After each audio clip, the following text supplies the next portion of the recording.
It's a wild world out there, but some worlds are even wilder.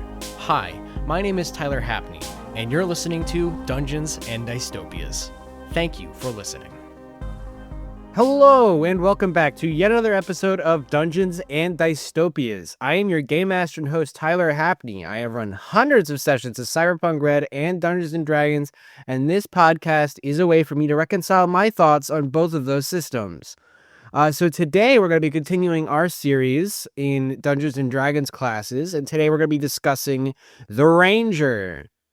So the Ranger has a little bit of history from 5e of not necessarily being the greatest class. I'm not going to lie to you guys. However, there have been some additions and some changes made in the most recent 5.5e or D&D 2024, whichever you prefer, that do seem to at least make the Ranger class a little better and maybe give it a little bit more identity. Which is, I think, something that 5e Ranger lacked a little bit, because realistically, a fighter with a bow could do the same job a Ranger did, but maybe even better when it comes to 5e.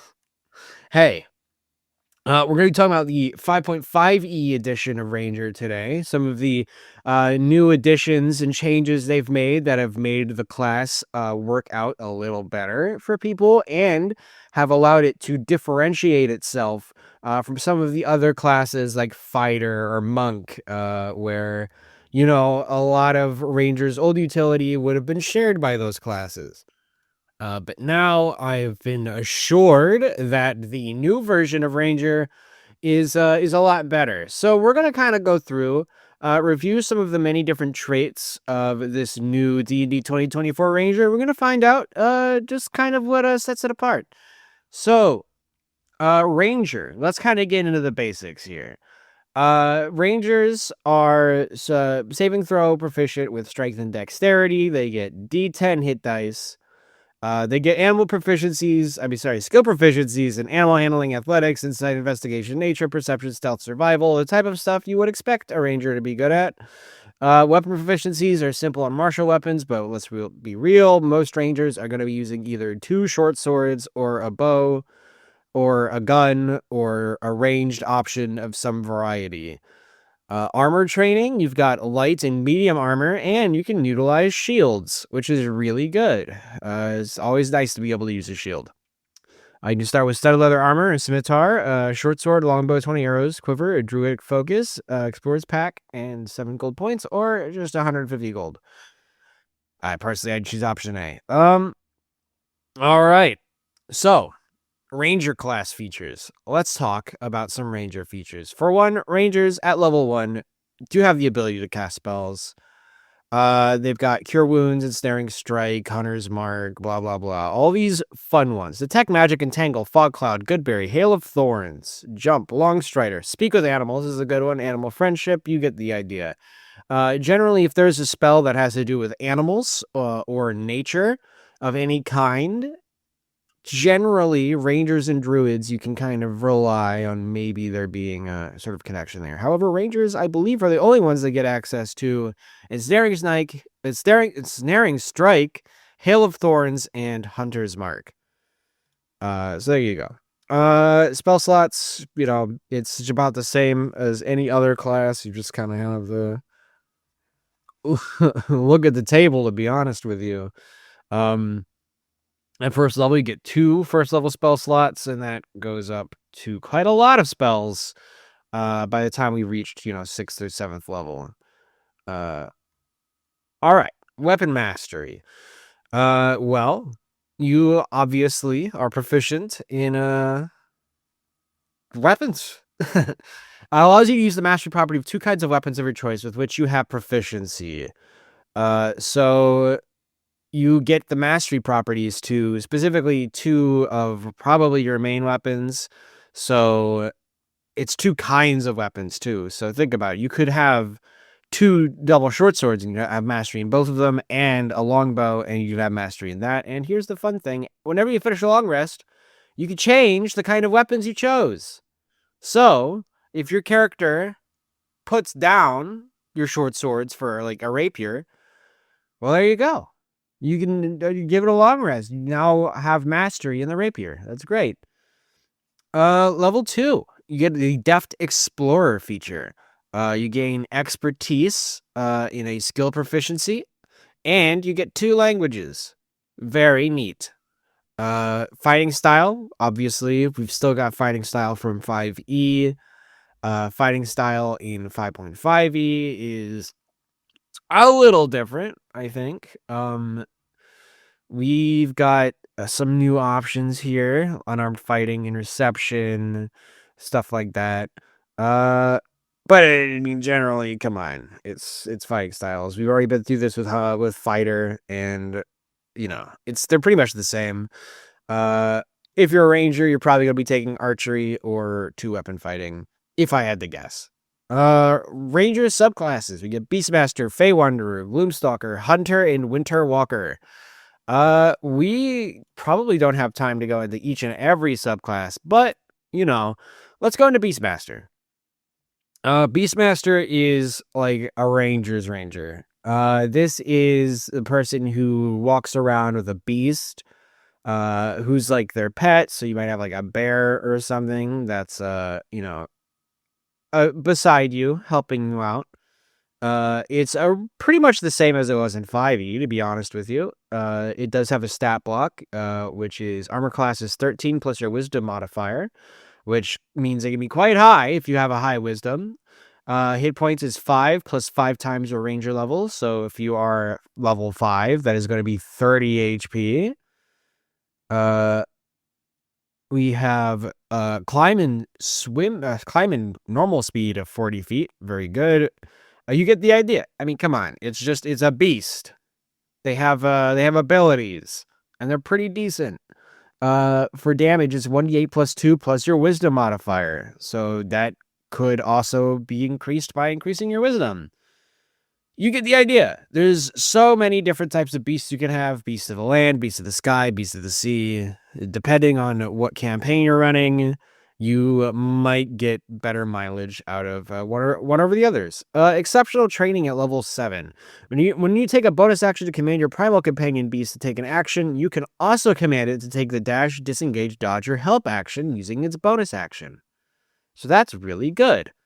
In addition, whenever it hits with an attack roll and deals damage, it can deal your choice of force damage or its normal damage type. Which, just a reminder, force damage, I believe, is the damage type with the least amount of resistances out there. So you're not going to be running into people who are resistant to force damage a ton. Level 11, you get Bestial Fury. When you command your primal companion beast to take the Beast Strike action, the beast can now use it twice, and that's at level 11. So maybe I don't know, maybe a little late, but who knows. In addition, the first time each turn it hits a creature under the effect of your Hunter's Mark spell, the beast deals extra force damage equal to the bonus damage of that spell, which is really good. It's insanely good. Hunter's Mark is such a good ability, and the fact that you're basically triggering Hunter's Mark maybe multiple times, technically, if you're attacking it, your beast is attacking it, could be really interesting. And then at level 15, you get share spells. When you cast a spell targeting yourself, you can also affect your primal companion beast with the spell if the beast is within 30 feet of you. That's at level 15, so that's pretty late. I don't know how I think about that one, but hey, it's probably pretty good to have you and your beast under the same spell effect. It's just kind of rough that it comes at level 15. But what can you do?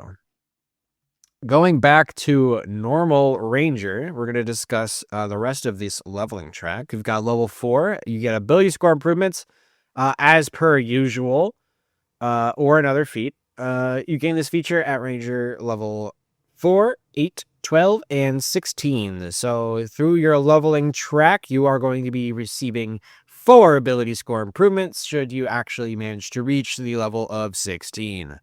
Level 5, obviously, as is the same with 5e, you get an extra attack. You can attack twice instead of once whenever you take the attack action on your turn. That's pretty good. A lot of classes have it, but extra attack is always very nice. Level 6, we get a new ability called Roving. Roving, your speed increases by 10 feet while you aren't wearing heavy armor. You also have a climb speed and a swim speed equal to your speed. So At level 6, as a ranger, you're faster. You get that sort of speed increase that monks get, and so do barbarians. As long as you aren't wearing heavy armor, which rangers typically should not be wearing heavy armor. I don't even think they're proficient in heavy armor, now that I think about it. And then the climb speed and swim speed equal to your speed is pretty nice, considering those are typically not in line with your actual speed. Usually there's a little bit of a drop-off between climb and swim because there's a bit more exertion there, but as a ranger, that's not a problem. You can swim very fast, and you can climb very fast. Get a few more levels in, where you would get your subclass ability, and then you get level 9 expertise. 2 of your skill proficiencies with which you lack expertise, and guess what? You gain expertise in those skills. It's that easy. It's the same thing rogues get, and bards, and all that other business. Honestly, I think it's nice that they gave rangers expertise. That definitely gives them, I'd say, a little bit more of the I guess a little bit more of that skill monkey kind of sort of build. I mean, when you think about it, there's only a few classes that actually get access to expertise. In making rangers one of them, at least increases the viability of that choice for someone. Level 10, tireless. Primal forces now help fuel you on your journey, granting you the following benefits. As a magic action, you can give yourself a number of temporary hit points equal to 1d8 plus your wisdom modifier. You can use this action number of times equal to your wisdom modifier, minimum of 1s, and you regain all expended uses when you finish your long rest. So basically, as a ranger, just build high into wisdom. Decrease exhaustion. Whenever you finish a short rest, your exhaustion level, if any, decreases by 1, which could be big. Could be big, depending on what kind of campaign you're in and how much your DM wants you to be exhausted and to apply exhaustion to you over and over again. Which is obviously an option. Or you could be in a campaign where exhaustion just never comes up, and this ability does not really have that much effect outside of the temporary hit points, which is really nice. It's really good. I have a feeling that's what it's going to be mostly used for. Level 13, you get Relentless Hunter. Taking damage cannot break your concentration on Hunter's Mark, which is very, very, very nice. It is, I mean, come on. Hunter's Mark is like the ranger ability. At level 13, now, no one can take it from you. No one at all. And, that's pretty solid. But that is still at level 13, so, like, what? Not a lot of people are going to be reaching this level. So, a lot of people are going to be going through the campaign not, still having to roll concentration on Hunter's Mark, and that's a shame, but it's just something they're going to have to put up with. At level 14, you get Nature's Veil. You invoke spirits of nature to magically hide yourself. As a bonus action, you give yourself the invisible condition until the end of your next turn. And once again, you can use this feature a number of times equal to your wisdom modifier. And you regain all expended uses when you finish a long rest. So that's really nice. Level 14, give rangers a sort of camouflage ability, or, invisibility, literally. That's pretty neat. Once again, level 14. So we're getting to the point where I'm going to be saying that for every one of these, because is it worth level 14? Is it really the invisible condition until the start of your next turn? That's something furbolgs get as a racial. Yeah, Nature's Veil is pretty all right. Level 14, maybe, I don't know.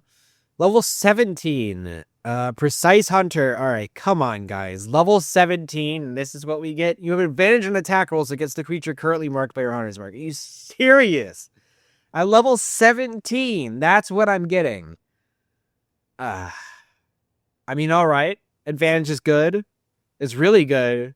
Hunter's Mark, obviously, by this point, we cannot break our concentration on Hunter's Mark, so getting advantage on all attack rolls really does mean you're just going to get advantage on all attack rolls against that creature as long as they're alive and marked.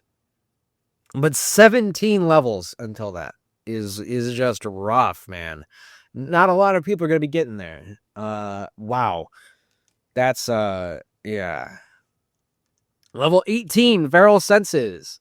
Your connection to the fortunes of nature grant you blind sight with a range of 30 feet. That's pretty neat. Level 18, maybe. Blind sight is really good. Genuinely. So I guess that does kind of make a little bit of sense. I mean, it's pretty strong. I can't really think of anything else that would give someone blind sight before necessarily this point. Closest we have is Devil Sight from Warlock. But yeah. Blind Sight, a level 18 for Rangers. Which is cool. That is very cool. Level 19, you get an epic boon. Which is obviously like this very high level sort of feats that are kind of game changing that they've added in 5.5e. They recommend the boon of dimensional travel. Here on this webpage, it increases your ability score of your choice by 1 up to a maximum of 30. That's right. That's not 20. It is 30 on these boons. And then you get blink steps. Meaning after you take the attack action or the magic action, you can teleport up to 30 feet to an unoccupied space you can see. So that is really insanely good, especially for a ranger who might be wanting to keep at a range of something. So they attack with their bow and they teleport 30 feet away. Especially useful if the thing you're attacking is running at you. Then you can rage bait it over and over again. And whatever monster you're attacking will probably get really angry and sad. Level 20. Here we go. The capstone. This is the big one. This for all the marbles. As a ranger, you've been leveling up 20 levels for this magnificent feat that you are about to receive. I hope you're ready for easily the most jaw-dropping, pants-destroying level 20 capstone feature you've ever heard. I hope you're ready. At level 20, you get Foe Slayer. The damage die of your Hunter's Mark is a D10 rather than a D6. Level 20, baby! That's what I'm talking about! Woohoo! Yeah! Great! Yeah, I don't know if you guys could tell, but I'm not, that's terrible, guys. What are we thinking here? What? Oh my gosh. All right, yeah, no, level 20, your Hunter's Mark goes up to a D10 rather than a D6, which I'm sure, equals out to a lot of damage, and it turns out to be pretty good, but at the same time, come on, guys, what is this? Level 20 for this? Are you serious? I mean, all right, fine. Hunter's Mark is good. As a ranger, utilize it often, but seriously, guys, level 20 and we just get a damage increase on Hunter's Mark? That's the best we could come up with? All right, whatever. We're getting down to the end of the episode, which means I need to get into my monster of the week here. We're slowed down here. We gotta go fast. So, what should I make my monster of the week? Well, I'm thinking maybe we'll make it something a little bit classic, maybe something a little bit awesome. And I'm thinking I've probably done these things before, but we're 70 episodes in, and I cannot remember for the life of me what episode this might have been. So we're gonna talk about owlbears again. We love owlbears. Owlbears are great. They're a mixture between owls and bears, as one might have been able to imagine. They're one of D&D's classic monsters, and personally, I always strive to have at least one or two in my campaigns, at least at that lower level stage, because they're always an easy boss fight to just throw in there and have a good time. So, owlbears, yes. What can they do as per their stats? Well, their stats allow us to see that they can make 2 rend attacks that are insanely high damage for the CR that they are, CR 3, which means typically you're going to be encountering them at maybe level 3 or 4. But they have the ability called Rend, and they can make 2 of these attacks. Keep that in mind. Rend is a +7, has a reach of 5 feet, and hits for 2d8 + 5. So if it hits both times, it's 48 + 10 total damage, which is insane at level 3. That's like a lot of damage. So if you encounter an owlbear out in the wild, keep an eye out on those claws, because they are going to hurt quite a bit. But yeah, I mean, it's an owlbear. They're pretty normal. Honestly, I'd say one of the mascots of D&D at this day and age, especially considering, I guess, their popularity might have increased a little bit after Baldur's Gate 3 because there's such an infamous owlbear encounter within that game. So either way, that's going to be our monster of the week, and this is going to be the end of our episode. Please come back next week where hopefully the new Night City source book will have come out. We can talk all about that. If not, I'm sure I'll be able to figure out something. There's so much to talk about when it comes to Night City. So I'm looking forward to it. Until then, please come back next week. Thank you so much for listening. This has been Dungeons and Dystopias. I'll see you later.